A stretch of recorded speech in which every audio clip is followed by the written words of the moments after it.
Este é o SupraCast, o seu podcast do interior de São Paulo para o mundo. Estou aqui eu, Almir, junto com meu amigo Danilo. Fala aí, meus consagrados. E hoje estamos sem a presença do nosso ilustre Galeguinho. Pedro, tá hoje trabalhando, não né? compareceu, mas... Dois reforços de peso, Danilão. Trouxemos aí contratações caras aí, dois caras que eu tenho muita admiração. E gostaria de convidar aí a participar desse episódio com a gente. O primeiro é o Marco, se apresenta aí, meu amigo. Fala, galera, como é que vocês estão? Bom, primeiramente, brigadão, muito bom estar aqui com vocês. Eu sou o Marco Antônio, sou R4 de Cardiologia da USP Ribeirão e vamos que vamos. E também tô com ele aqui, o nosso jogador de futebol profissional, Murilão. Boa noite, pessoal, tudo bem? Muito obrigado aí pelo convite, vamos que vamos. Meu nome é Murilo, também sou R4 aqui da Cardiologia de Ribeirão Preto. Show de bola. A gente tem mais um reforço, né, Danilo? Mas nós vamos apresentar ele só no próximo episódio. Aí Aguardem os aí. próximos capítulos aí, que a nossa janela de transferência tá cara, hein? Fala pessoal, Almir Alamino aqui. E antes de deixar vocês com esse episódio de terapia anginosa que está excepcional, eu venho convidar vocês a participar da nossa campanha. Marque o SupraCast no seu Supra de ST. Então, encontrou um Supra desnivelamento no plantão Infarto com Supra, posta o eletro, marca o SupraCast para a gente estar repostando e ver o quão pé frio vocês são no plantão. Pode mandar também imagem de CAT, se estiver legal, ou algum outro eletro que seja muito interessante.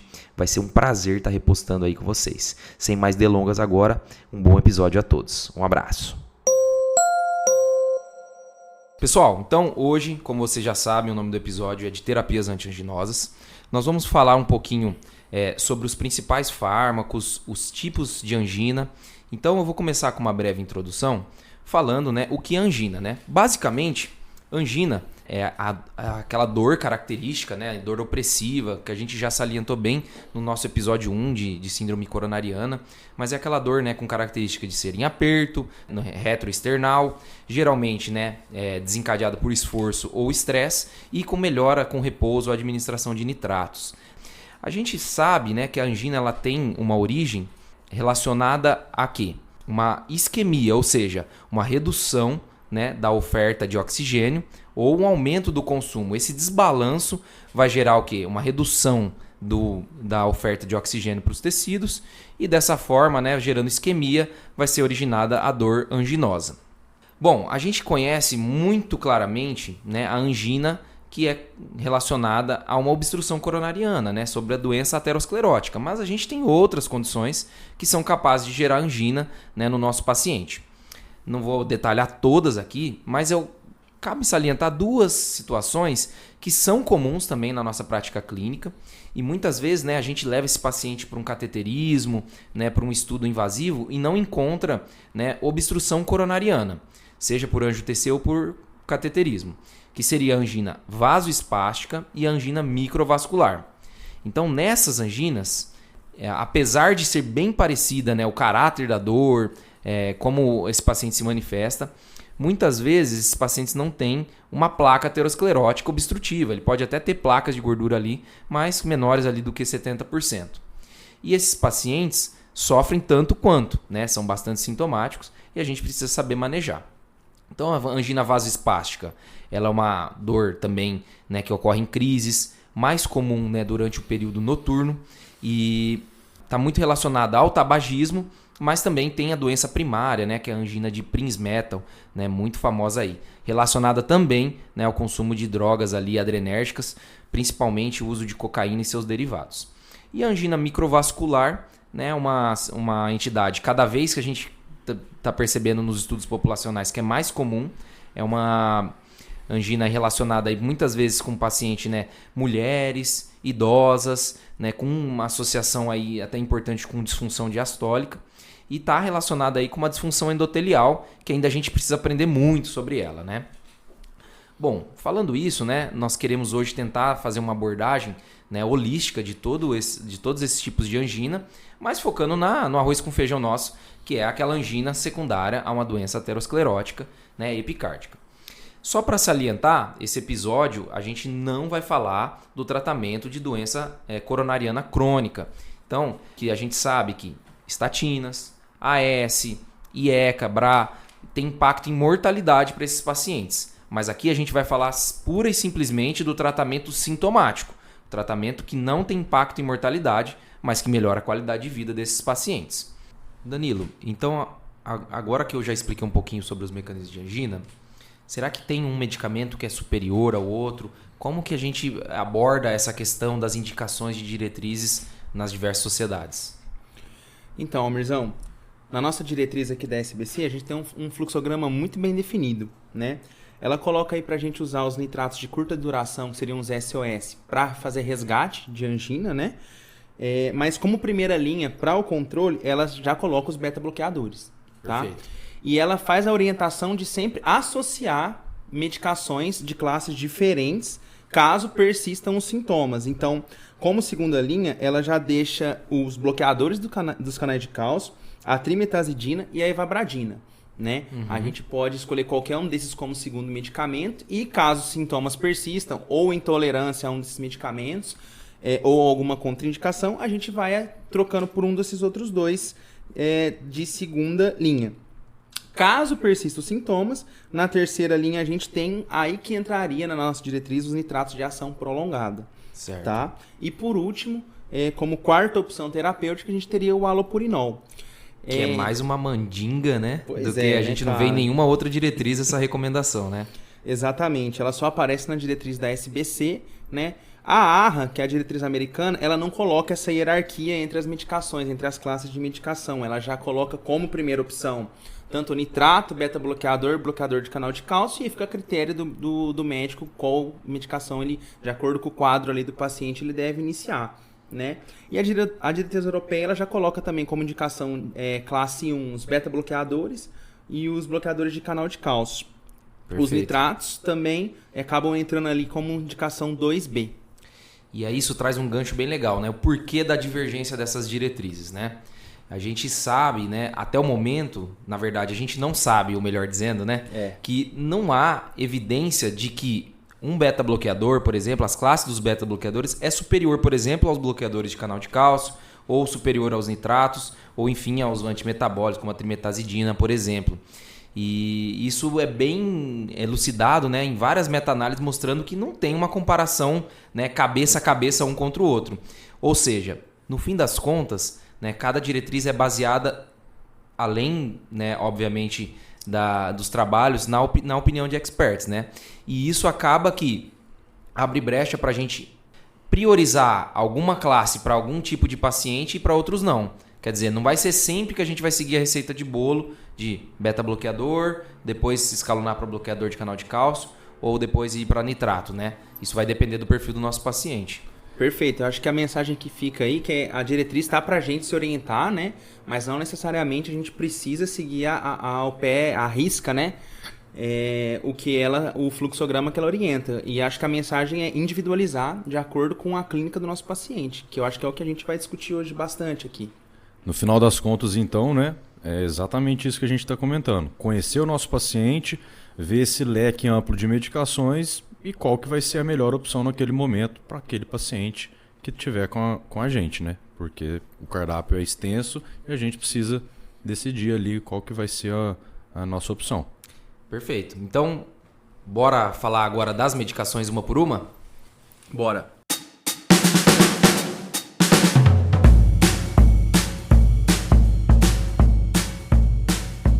Todo cardiologista, né, adora beta-bloqueador. Fala aí, né? O beta-bloqueador é uma medicação que serve para um monte de coisa, né? Dia a dia, né? Exatamente. Então, a gente vamos começar com ela, porque ela é a de primeira opção na diretriz brasileira. Novamente ressaltando que não deve ser, na nossa prática clínica, obrigatoriamente o beta-bloqueador, segundo as evidências que nós temos até o momento.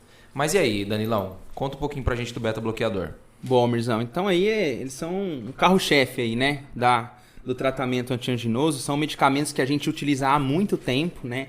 Tem bastante experiência já na prática clínica com eles.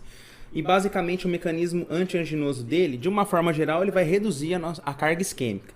Certo. Ele consegue melhorar o limiar anginoso no repouso, mas principalmente no exercício, tá? Como ele consegue fazer isso, né? Ele tem um efeito cronotrópico e inotrópico negativo, ou seja, ele reduz tanto a frequência contra a contratilidade miocárdica. E isso reduz a demanda do miocárdio pelo oxigênio, reduzindo a isquemia e, consequentemente, a angina. Além disso, ele também reduz condução atrioventricular, reduz os números de ectopias, ele aumenta o tempo de diástole, né, por reduzir a frequência, e melhora a perfusão coronariana, certo? E assim, para ele fazer tudo isso, né, eu acho bacana a gente ter uma noção aí da fisiologia, principalmente do sistema nervoso autônomo simpático. Né? Que isso, hein? Agora voltou lá na fisiologia, hein? Segundo período da faculdade. Pois é, aquilo que a gente achava que não era importante, né? Mas para a gente entender a farmacologia, como que ele age no nosso organismo e principalmente no sistema cardiovascular, é importante a gente ter uma noção básica. Então, basicamente, né, o sistema nervoso autônomo simpático, ele produz catecolaminas, né? E elas são neurotransmissores. E a gente tem os principais exemplos, a adrenalina e a noradrenalina, certo? E esses neurotransmissores, eles vão interagir com receptores do nosso organismo. E a gente tem 3 tipos principais. A gente tem os receptores alfa, que são divididos em alfa 1 e alfa 2, os betas, que é beta 1, beta 2 e beta 3, e os dopaminérgicos, que é o dopa 1 e o dopa 2. Trazendo o assunto para beta-bloqueador, o que vai ter relevância para a gente é o alfa 1. O alfa 2 está lá no sistema nervoso central. O beta 3, a gente não vai falar também porque ele tem uma ação metabólica, principalmente ali na parte da lipólise. E os dopaminérgicos, os beta-bloqueadores não interagem com esses receptores. Então, vamos falar hoje de beta 1, beta 2 e alfa 1. Certo? E como é que funciona isso aí? Cara, beta 1 são os receptores que estão ali, a mais grande parte, no coração, no miocárdio. E é eles que vão aumentar o débito cardíaco. Aumenta a nossa contratilidade miocárdica e aumenta a frequência cardíaca. Certo? Além disso, eles atuam ali na liberação de renina, lá no rim, nas células justaglomerulares, e tem uma participação também na lipólise. Os beta-2, eles já estão mais espalhados pelo nosso organismo ali. Eles têm a função, de uma forma geral, de relaxamento visceral. Estão ali nos brônquios, nos vasos periféricos, né? Na bexiga, no útero. E como eles causam relaxamento, então eles têm a função de vasodilatação, broncodilatação e relaxamento visceral, de uma forma geral, certo? E os alfa 1, eles estão localizados ali na musculatura lisa dos vasos periféricos, vão ter uma ação antagônica aos beta 2. Se o beta 2 vasodilata, o alfa 1 vai causar vasoconstrição, certo? Certo, muito legal isso aí, cara, essa revisão aí, muito boa.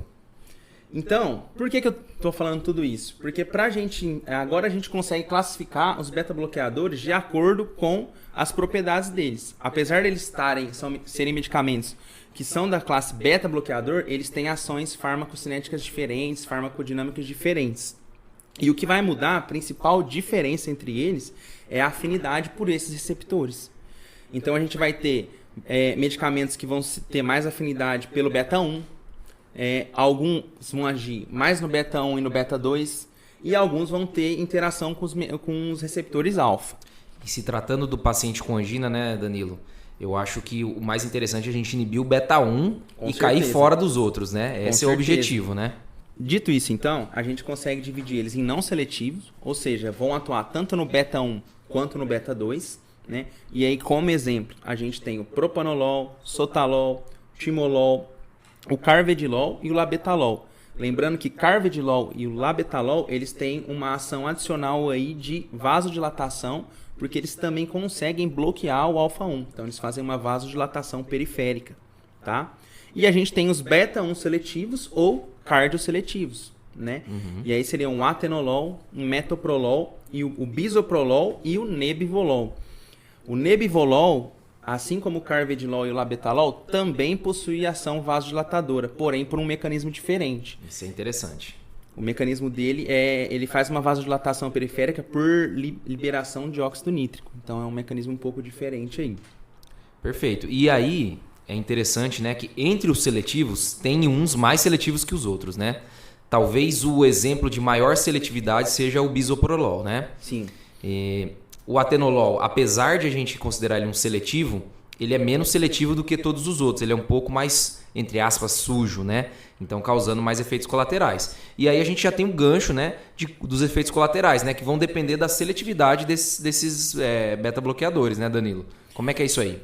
Perfeito. Então, assim, os beta-1 ou cardioseletivos, a gente praticamente vai eliminar os efeitos colaterais periféricos, né? A gente vai ter uma ação quase que exclusivamente ali no miocárdio.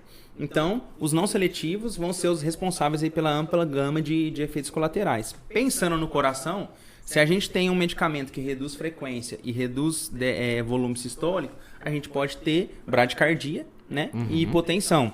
Até com bloqueios atrioventriculares, Bloqueio atrioventricular, né? E, de uma forma geral, o que a gente sempre ouve falar dos beta-bloqueadores, né? A relação do beta-bloqueador com o paciente asmático, com o paciente DPOC, que pode causar uma exacerbação, né? A gente sabe que os beta-bloqueadores não seletivos, eles têm uma chance maior de causar broncoconstrição e broncorreatividade. Perfeito. Né? Então, para esses pacientes, principalmente asmático moderado a grave, né, as diretrizes já não recomendam o uso de bloqueador não seletivo, né? E põe com cautela o uso do bloqueador cardioseletivo, né? Mas no paciente DPOC também a gente pode preferir o uso do bisoprolol, como você disse, é o mais cardioseletivo de todos, né? Que na nossa prática clínica é que a gente acaba fazendo, né? Isso aí. Alguns outros efeitos mais periféricos, né, a gente pode ter em pacientes diabéticos, né, pode ter um aumento da resistência periférica à insulina, a gente pode ter um mascaramento de uma crise inicial de hipoglicemia, que um dos sintomas iniciais ali é ataque cardíaco, né.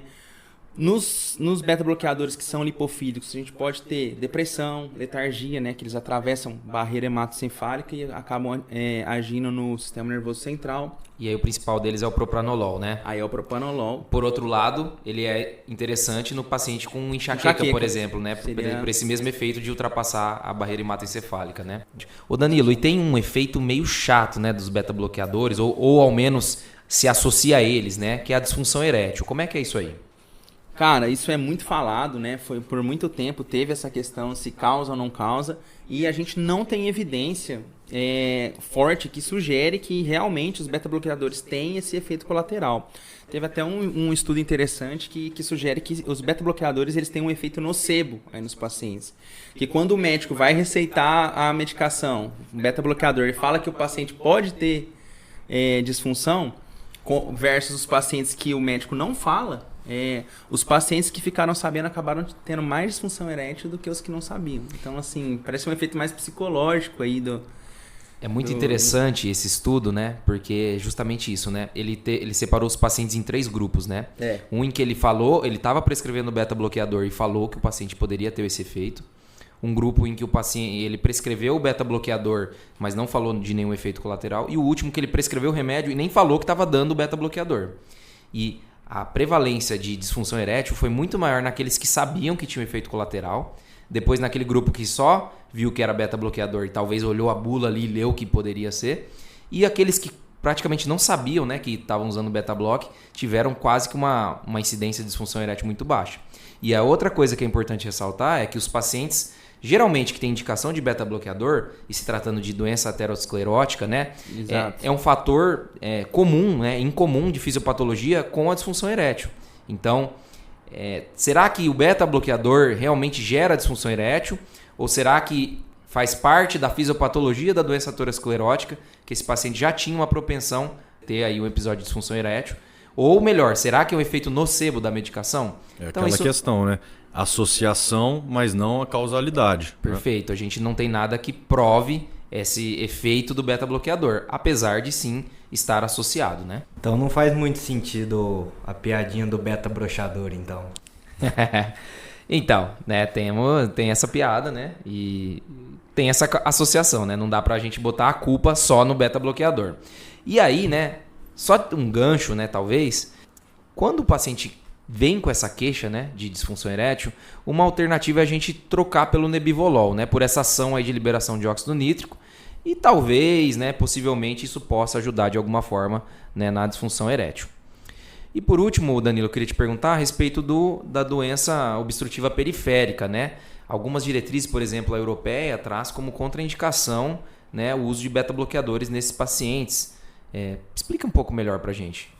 Então, Almirzão, a gente também não tem evidência, né, nos estudos que o beta-bloqueador seja responsável por piorar claudicação intermitente, piorada a OP, né? A gente não consegue afirmar isso e, inclusive, hoje a gente está usando a gente costuma usar e dá preferência para aqueles que têm essa propriedade alfa bloqueadora, né? Que faz a vasodilatação periférica, que seria o carvedilol, né, principalmente. Excelente, né? É muito comum, né, a associação de DAOP, né, doença obstrutiva periférica, com DAC. Então a gente vai acabar utilizando e o racional, né, para que com essa contraindicação é porque pelo esse bloqueio beta 2, né, de vasodilatação. Faria uma vasoconstrição periférica. Exatamente, né? Então essa é a preocupação. Bom, acho que a gente conversou bem sobre os beta bloqueadores e agora, Marcão, eu queria saber de você. Como é que funcionam os bloqueadores de canal de cálcio que com certeza, na nossa prática clínica, é a segunda medicação. Pelo menos minha, assim, eu tento sempre priorizar esses medicamentos. Então vamos lá, né? Depois dessa aula aí de beta-bloqueador, vamos prosseguir aqui essa classe de medicação super importante para nós, no nosso dia a dia, né? Os bloqueadores de canal de cálcio. Então, assim, como o próprio nome já diz, eles inibem o influxo de cálcio pelos canais de cálcio do tipo L, né? Que são... nós temos receptores pelo organismo todo, na musculatura lisa e nos cardiomiócitos, né? E eles vão atuar justamente reduzindo esse influxo de cálcio, que, igual você citou, na fisiopatologia da angina, na via final, nós vamos ter um cálcio aumentado no intracelular que vai ativar receptores que vão desencadear a angina, né? Então essa é a ideia do bloqueador de canal de cálcio. Aqui a gente já precisa dividir os dois grupos, né? Os de hidropiridínicos, que eles dilatam, né? Vão ter uma ação assim de vasodilatar a coronária e de reduzir também a pós-carga por meio da vasodilatação periférica, e os não de hidropiridínicos, que são os menos conhecidos aí, menos utilizados no dia a dia, o diltiazem e o verapamil. Perfeito. Esses vão ter uma ação de reduzir a frequência cardíaca e a contratilidade miocárdica. Isso vai ter uma implicação clínica muito importante, porque a gente precisa ter um manejo ali com maior cuidado dessas medicações, né? Então, no final das contas, é aquilo que você falou, né? A gente vai atuar, né, naquela balança de oferta de oxigênio e consumo de oxigênio, né? Basicamente. Excelente. E entre os de hidropiridínicos, quais são os que você mais utiliza na prática, Marco? Isso aí é ambulatório, nosso dia a dia, né? O alodipino, todos os dias a gente prescreve, todos os dias a gente ajusta a dose, né? E temos aí o levanlodipino, a nifedipino, que são extremamente conhecidos por nós todos, né? E a diferença do levanlodipino para o anlodipino, às vezes para o ouvinte que está ouvindo aí falar pela primeira vez dessa diferença? Exatamente, porque o alodipino acho que está tão dia a dia que a gente às vezes até esquece de outras opções, mas basicamente a estrutura, a conformação molecular é um pouquinho diferente, e aí a meia-vida, que também é um pouquinho aumentada no levanlodipino, e que isso vai acarretar numa redução dos eventos adversos, né? Que é o que a gente vai querer sempre para o nosso paciente, né? Excelente. E aí eu acho que o mais interessante, né? Você vai já entrar nesse assunto, né? É que o levanlodipino, ele tem pela essa mudança molecular mínima aí, né? Vai acarretar num dos efeitos colaterais mais famosos dos bloqueadores de canal de cálcio, né? Que é o edema de membro inferior. Como é que é isso aí? Exatamente. Isso aí, quem nunca, né, escutou? Chega uma paciente, uma vozinha, ou às vezes até um avô, que está queixando ali, doutor, minha perna está inchada, não consigo calçar mais aquele sapato, não consigo calçar o meu tênis, está me incomodando. A gente vê, né, membro inferior edemaciado bilateralmente, e muitas vezes vem aquela dúvida, será que é uma IC descompensada, será que é uma insuficiência venosa? A gente realmente, será que é o efeito adverso dessa medicação? Dá a dúvida realmente, e a gente precisa saná-la, né? Então a gente vai, e é interessante aqui citar porque a gente sempre lembra, né? Edema de membro inferior, vamos otimizar a furosemida, será que vai ser preciso? Mas aqui ela não vai ter nenhum efeito, né? Não vai adiantar a gente dar furosemida, por exemplo, para melhorar um edema de membro inferior de um paciente que está com efeito adverso do bloqueador do canal de cálcio. Aqui, para o efeito dessa vasodilatação periférica, muitas vezes acaba extravasando o líquido do intravascular, né? E que, como não acontece uma venodilatação, esse líquido fica ali no terceiro espaço e acaba tendo esse edema mais importante, perimaleolar, na região do tornozelo, que é bem característico, né? Então a gente precisa diferenciar, porque a furosemida não vai fazer efeito e a gente precisa às vezes associar um IECA ou um BRA que tem um efeito venodilatador e aí a gente pode melhorar esse efeito adverso. Tá? Excelente, né? Essa é uma das principais cascatas, né, de prescrição, né, no dia a dia aí. O paciente ganha um olodipino lá para pressão, começa a ficar inchado, aí ganha um hidroclorotiazida ou uma furosemida, né? A mão do eco começa a coçar, você já quer pedir um eco achando que o paciente está abrindo um quadro de IC. E lembrar, né? Esse efeito é o mais comum, né? É o que muita gente erra e é simples de resolver, né? Ou você reduz ou suspende o bloqueador de canal de cálcio, ou se o paciente tem pressão permissiva, associar um IECA ou BRA que vai promover a venodilatação proporcional à vasodilatação arteriolar, né? Que o bloqueador de canal de cálcio causa. Perfeito, exatamente isso, né? Isso mais em relação, né, aos dihidropiridínicos. Perfeito. E aí, igual eu falei das implicações clínicas importantes, assim, aqueles macetes realmente do uso dos não dihidropiridínicos, é só a gente raciocinar, né? Como eles reduzem a frequência cardíaca e reduzem a contratilidade, não vai valer a pena, por exemplo, a gente associá-los a um beta-bloqueador. Vai ter um risco de evoluir com BAV avançado muito importante. Né? E também num paciente com disfunção ventricular. A gente vai usar uma medicação, né, que reduz a contratilidade num paciente que já tem uma fração de ejeção reduzida, então o risco fica muito aumentado de a gente evoluir com alguns efeitos adversos. Né? Então não é interessante. Perfeito. Bom, indo para o nosso tríade, acho que de mais prescritos, né? Beta-blocks, bloqueadores de canal de cálcio e os nitratos, né? Como é que é o mecanismo de ação dos nitratos? Quais tipos que a gente tem? Então vamos lá. Os nitratos, também amplamente difundidos aí na nossa prática, né? Ainda tem um mecanismo até um pouco mais complexo, mas que está atrelado aí à síntese de óxido nítrico. Né? Eles vão acabar, em última instância, aumentando ali, por meio da síntese desse óxido nítrico, um GMP cíclico. E esse GMP cíclico vai ser a substância relacionada com a vasodilatação. E aí a gente vai ter um efeito vasodilatador bem importante. Tá? E uma vasodilatação coronariana e também periférica. Tá? Perfeito. E aqui é importante frisar que essa vasodilatação periférica, né, com essa redução da pré-carga, a gente vai ter aí uma diminuição de todo aquele volume que volta, né, para o átrio direito, e assim facilitaria o trabalho cardíaco. Né? O outro ponto, né, que a gente precisa ressaltar é que esse efeito vasodilatador muitas vezes passa da linha e a gente começa a ter os efeitos colaterais, uma hipotensão mais importante, né? E também alguns outros aqui relacionados aos nitratos, mais especificamente.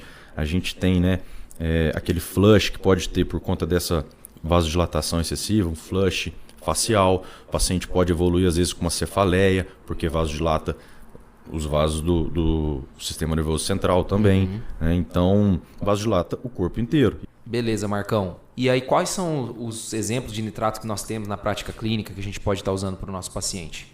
Então, nós temos alguns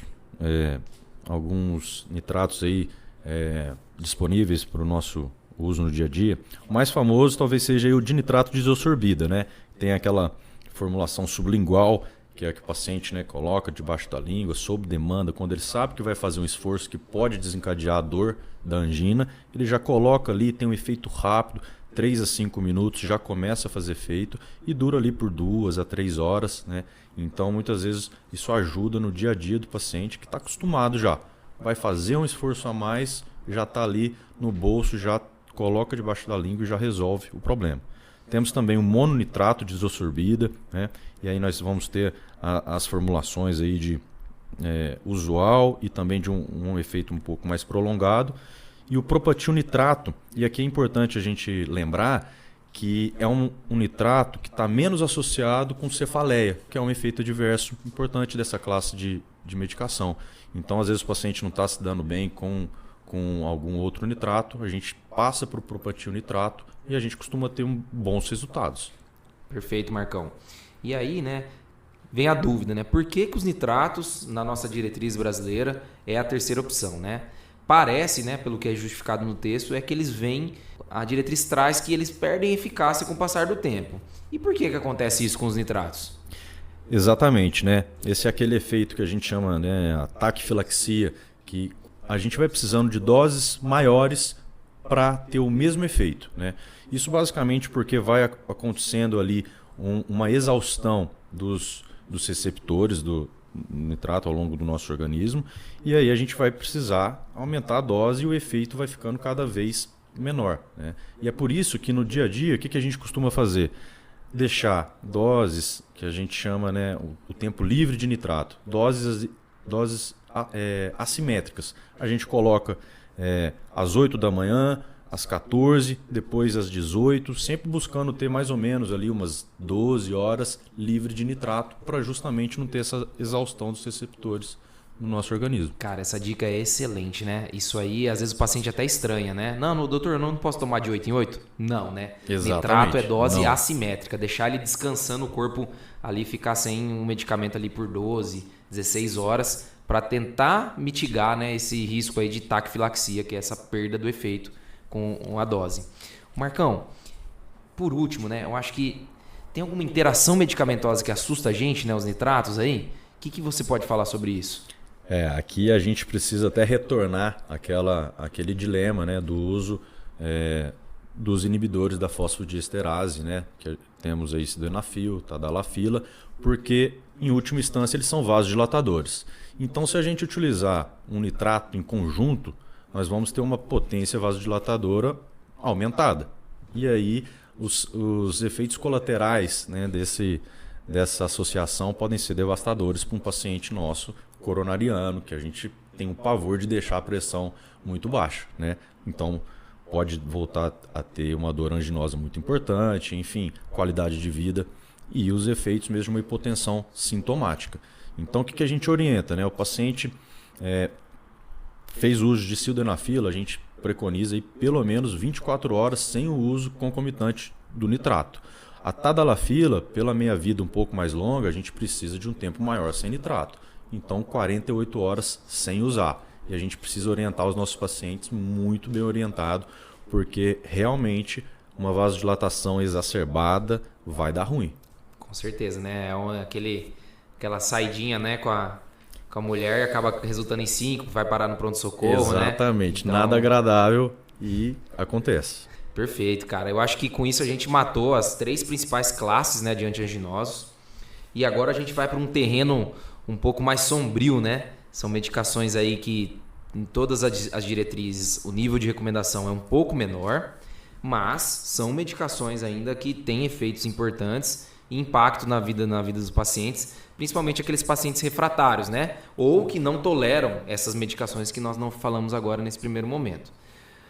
Murilo, eu vou chamar você para essa incumbência aí, dessas medicações aí, outras, né, que a gente tem como antianginosos. Explica um pouquinho para a gente aí, começando aí pela ivabradina. Então, são medicações que são menos recentes que todas as outras, né? Por isso que elas acabam ficando em segundo plano. Mas são muito benéficas, né? E em determinados pacientes ela tem seu espaço. Então, beleza. A ivabradina, como que ela age? Ela inibe as correntes IF do nó sinusal. Com isso, ela prolonga a fase de despolarização e reduz a frequência cardíaca. Logo, o paciente vai ter um tempo de diástole maior, pode ter uma vasodilatação coronariana e isso ajuda aí no efeito antianginoso. Esse é o principal efeito dela. Bem, pensando nisso, né, ela é uma medicação que a indicação dela acaba sendo quando o paciente ele não reduz a frequência cardíaca apesar do beta-bloqueador. Assim como na IC com fração de ejeção reduzida, a nossa maior utilização nos pacientes é aquele paciente com ritmo sinusal, que está em uso de beta-bloqueador, só que a frequência cardíaca continua acima de 70. Então essa é a maior indicação e na nossa prática é o que a gente mais acaba usando. Porém, ela é uma medicação, apesar de ser usada concomitantemente com os beta-bloqueadores, com ditiazem e verapamil ela já não é tão indicada. Eles têm a mesma forma de metabolização ali pelo citocromo P450. Isso faz com que aumenta o efeito da ivabradina acaba aumentando. Então ela é bem tolerada com os betas bloqueadores, menos tolerada com ditiazem e verapamil. Eu acho que a ivabradina, né? Vocês usam na prática como antianginoso, Marco? Pouco, viu? Sinceramente. Já usou, Murilão? Não, como antianginoso, não. Então, eu também, né? Então, eu acho que ela vai ficar restrita para aquele cenário do paciente com IC, fração de ejeção reduzida, né? Que ela já tem um efeito ali também nos sintomas da IC, que também, né, pode ser isquêmico junto, e que não chegou na frequência-alvo mesmo em uso de beta-bloqueador. E ritmo sinusal, como você bem disse, né? Só um adendo da ivabradina também, na questão da dose. A gente começa com 5 mg de 12 em 12, aumentando para 7,5. Alguns estudos mostraram que ela pode aumentar a morte cardiovascular e IAM, porém os estudos que foram feitos foram todos na dose de 10 mg de 12 em 12. Então, os posicionamentos que foram feitos em cima do estudo é para evitar essa dose, mas que na de 5 a 7,5 mg de 12 em 12 ela acaba sendo segura. Então, seja como antianginoso, seja na IC de fração de ejeção reduzida, sempre se atentar bem na dose e não passar de 7,5. E de efeito colateral, Murilão, tem alguma coisa? Então, ela pode causar bradicardia, principalmente se associado ao diltiazem verapamil. E um efeito, assim, que eu particularmente vejo pouco, mas existe, que é o chamado fosfenos oculares. O que acontece? É a sensação de ver luzes de estrelas quando a gente coça o olho, quando a gente fecha o olho. E por que isso acontece? Como eu falei, elas agem nas correntes IF do nó sinusal, só que essas correntes também estão presentes na retina. Então, quando isso acontece, esse é um efeito colateral que pode existir e a gente explica para o paciente porque eles estranham, né? Falou assim, comecei a usar um remédio para o coração e atrapalhou minha visão? Como assim? Caraca, Murilão, essa aí você tirou do chapéu, hein?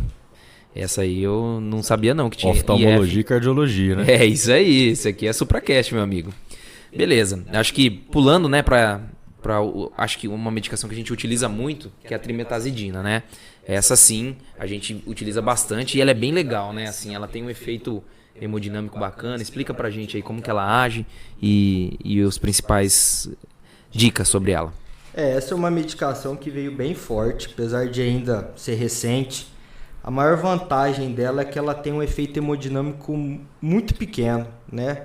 E a gente pega esses pacientes DAC crônica, às vezes multiarteriais, pacientes frágeis, então eles já são mais hipotensos, são frágeis, não toleram muito bem as outras medicações, então essa é uma medicação com pouquíssimo efeito hemodinâmico. Como é que ela age? Ela é um modulador metabólico. É como se ela aumentasse a tolerância do miocárdio isquêmico à isquemia. Como é que ela faz isso? Ela bloqueia a oxidação dos ácidos graxos através de uma inativação enzimática. E com isso ela faz com que o miocárdio isquêmico não utilize o ácido graxo como fonte de energia, e sim a glicose. E qual que é a vantagem nisso? A glicose ela fornece mais energia que o ácido graxo. Então, com isso, você precisa ter uma quebra molecular menor e você tem um menor consumo de oxigênio por esse miocárdio isquêmico, produz menos ácido lático. E qual que é o efeito do ácido lático? É ele que gera a isquemia. Então, você faz com que o miocárdio isquêmico ele gere menos dor para o paciente, sem gerar uma alteração hemodinâmica grande. Essa é a maior vantagem da trimetazidina. Excelente. Ela tem, assim, discretos efeitos colaterais, gastrointestinais, um pouquinho de cefaleia, só que ela, perto dos efeitos colaterais das outras medicações, ela acaba sendo muito mais tolerada e por isso que ela vem ganhando grande força aí nos dias atuais. Alguns cuidados só que a gente tem que ter em relação à taxa de filtração glomerular, né? Ela não deve ser prescrita em pacientes com clearance menor de 30. E tem uma associação também de piora com pacientes que têm distúrbio de movimento, de Parkinson, isso pode acabar piorando.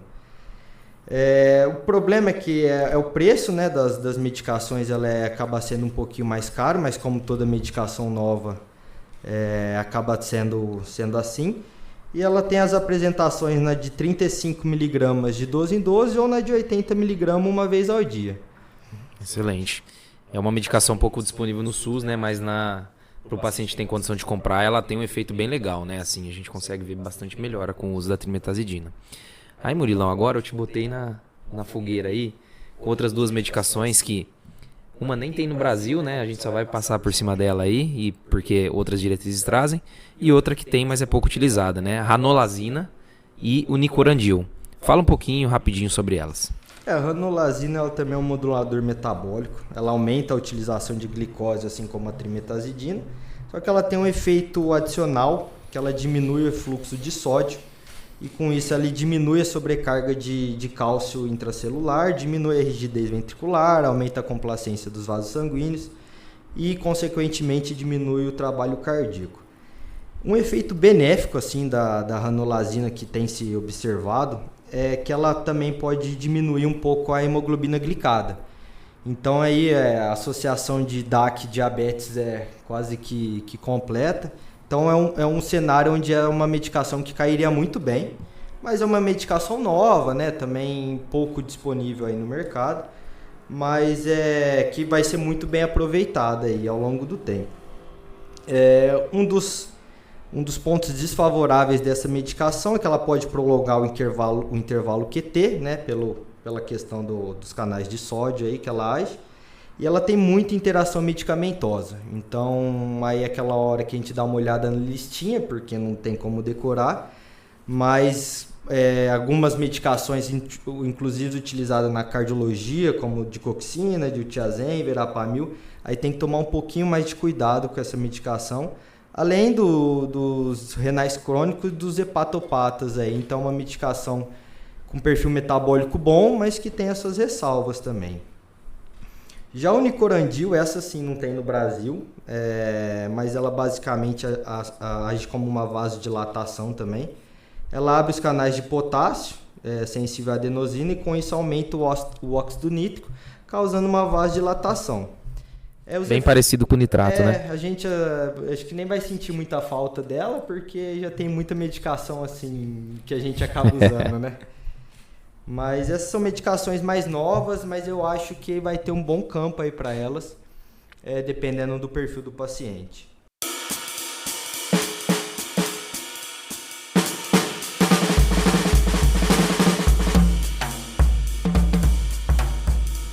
Excelente, Murilão. Acho que com isso a gente termina, né, todas as classes medicamentosas antianginosas. Frisando novamente, né, aqui falando de única e exclusivamente do tratamento, né, sintomático desses pacientes. Então, pessoal, agora que a gente já conversou sobre todas as medicações, né, vamos voltar naquela discussão em que a gente falou no começo do episódio, que não tem trabalhos mostrando superioridade de um antianginoso em relação ao outro. Então, o que a gente tem que fazer? A gente tem que individualizar nosso paciente. Olhar para aquele paciente, ver que perfil que ele está, e aí sim a gente escolher a medicação, né, que vai servir, entre aspas, né, melhor para esse paciente. Eu vou falar alguns perfis de pacientes aqui e eu gostaria de saber a opinião de vocês. O primeiro perfil de paciente é aquele paciente que, geralmente uma mulher um pouco mais idosa, obesa, né, que vai lá, tem uma angina típica, faz um cateterismo ou uma angiotomo de coronária, não tem obstrução, mas ela tem isquemia comprovada, seja por teste ergométrico, seja por cintilografia. Nós estamos diante de uma isquemia microvascular. O que seria, talvez, melhores opções para esse tipo de paciente? Então, Amir, nesse tipo de paciente, eu dou preferência mais à ranolazina, trimetazidina, que são os de ação metabólica aí, assim como o nebivolol, que tem ação no óxido nítrico. Eles acabam sendo umas medicações que acabam tendo bom controle da angina nesse tipo de paciente. Perfeito. O segundo perfil de paciente é aquele lá que tem uma angina mais noturna, muitas vezes, né, em crise, em paroxismo não relacionados ao esforço, e a gente vai lá também para a investigação e chega à conclusão de um diagnóstico de espasmo coronariano. Eu não vou entrar em detalhes como é feita essa investigação, isso é tema para outro episódio, mas a gente se depara com esse tipo de paciente. Qual que seria, né, o perfil de medicação que a gente tem que utilizar nesse tipo de paciente? Aqui, Almir, é o seguinte, preferência para bloqueador do canal de cálcio, né? E a gente pode estar utilizando também os nitratos. E sempre é bom lembrar que nesse caso específico de perfil de paciente, o beta-bloqueador ele é contraindicado. Perfeito. Bom, e no paciente diabético, será que tem alguma medicação melhor? O que a gente pode estar utilizando? Então, Almir, como o Murilão já falou brilhantemente aí da ranolazina, né? É uma medicação que a gente já tem uma redução aí da hemoglobina glicada, então a gente pode dar preferência também para essa medicação e evitar também nesses pacientes os beta-bloqueadores não seletivos, né? Que eles têm uma ação ali, acabam podendo desregular o perfil glicêmico do paciente. Tá. E no DPOC? No DPOC, também que a gente tem que lembrar, evitar os bloqueadores não seletivos, que tem maior chance de broncoespasmo e broncorreatividade, preferir os cardioseletivos, dentre eles, de preferência, o bisoprolol, que é o mais beta-1 seletivo de todos. Porém, não está errado a gente usar o carvedilol ou o metoprolol, por exemplo. Perfeito. E na doença arterial obstrutiva periférica? Na doença, na DAOP, a gente também dá preferência para aqueles que têm ação alfa-1 bloqueadora, como, por exemplo, o carvedilol. Excelente. E naquele paciente que chega no consultório, que está sempre ali com uma frequência de 50, 55, às vezes 47, tem alguma medicação que a gente pode utilizar?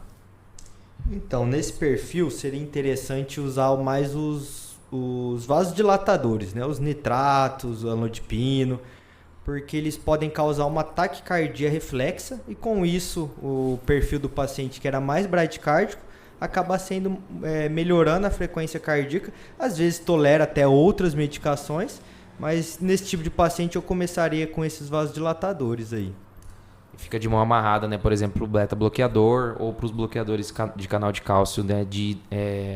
Não de hidropiridínicos, né? E no paciente mais taquicárdico, aquele ou que já tem uma taquiarritmia, por exemplo, uma FA, um flutter, uma taquicardia atrial, a gente vai priorizar, né, os beta-bloqueadores e se tiver função ventricular preservada, também, por que não, né, diltiazem e verapamil seria uma opção aí. Pessoal, com isso, acho que a gente fecha, né, o episódio de hoje. Gostei muito das novas participações aí, esse time de peso. Assim, nem senti falta do Pedro hoje aqui nesse episódio, né? Mentira, Fala, Pedro. senão que ele vai chorar. Pedrão, a gente te ama, viu? Você fez falta, Na próxima você tá aqui, Pedrão.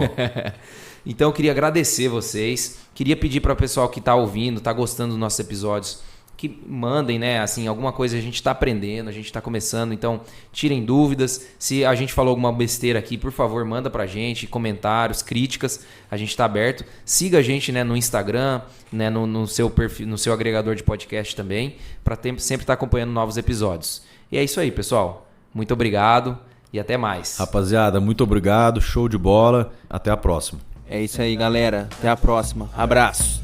Valeu, pessoal. Obrigadão. Tchau, tchau.